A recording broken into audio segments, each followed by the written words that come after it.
तीच ती लस्सी पिऊन बोर झाला आहात तर आज आपण काहीतरी युनिक ट्राय करणार आहे।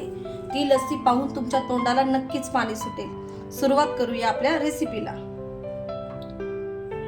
हे मी घरगुती दही केलेलं आहे, बघू शकता किती घट्ट आहे। मी हे 4 चम्मच घेणार आहे। तुम्हाला जर असं दही बनवायचं असेल तर मला कमेंट करून सांगा, मी तुम्हाला याची रेसिपी नक्की देईन। हे 4 चम्मच आपण दही घेतलेला आहे।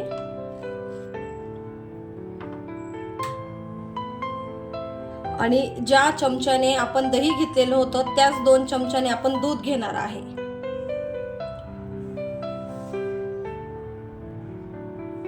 हा मी छोटा चम्मच घेतलेला आहे। हे मी साखर आहे 2 चम्मच टाकणार आहे। तुम्हाला जेवढं गोड लागतं तुम्ही तेवढं गोड टाकू शकता। मी इथे इलायची घेतलेली आहे। इलायचीने आपल्या लस्सीची टेस्ट खूप छान येते आणि फ्लेवरही खूप छान लागतो। आता याच्यात मी छोटा ग्लास अर्धा बघू शकता तुम्ही, मी रोज सिरप घेतलेला आहे। आता मी हे याच्यात टाकणार आहे। याच्याने आपल्या लस्सीला कलर खूप छान येणार आहे आणि टेस्टही खूप छान लागणार आहे। आता हे व्यवस्थित आपण मिक्स करून घेणार आहोत।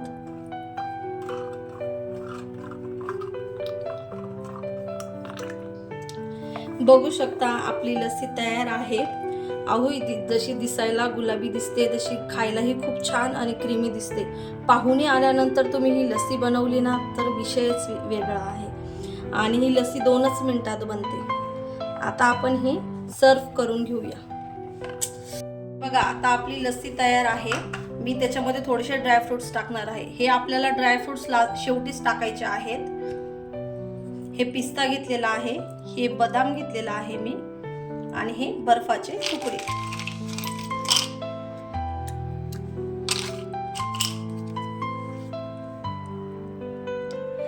याच्यात मी आईस क्यूब टाकणार आहे आणि हे व्यवस्थित आता मी मिक्स करून घेणार आहे। अहो बघताच तोंडाला पाणी आलेलं आहे। आता आपण घाई न करता सर्व करून सांगते मी तुम्हाला नेमकं कसं झालेलं आहे। चला आता मी हे याच्यात टाकणार आहे।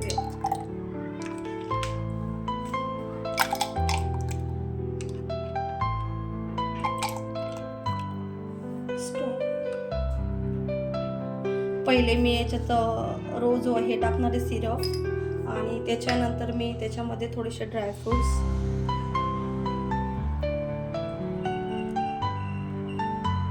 आणि तुम्हाला जर हा व्हिडिओ आवडला असेल तर माझ्या चॅनल स्वादघरच्या चॅनलला लाईक सबस्क्राईब करायला विसरू नका। आणि असेच नवनवीन व्हिडिओ बघण्यासाठी भेटूया पुढच्या व्हिडिओला। Bye bye.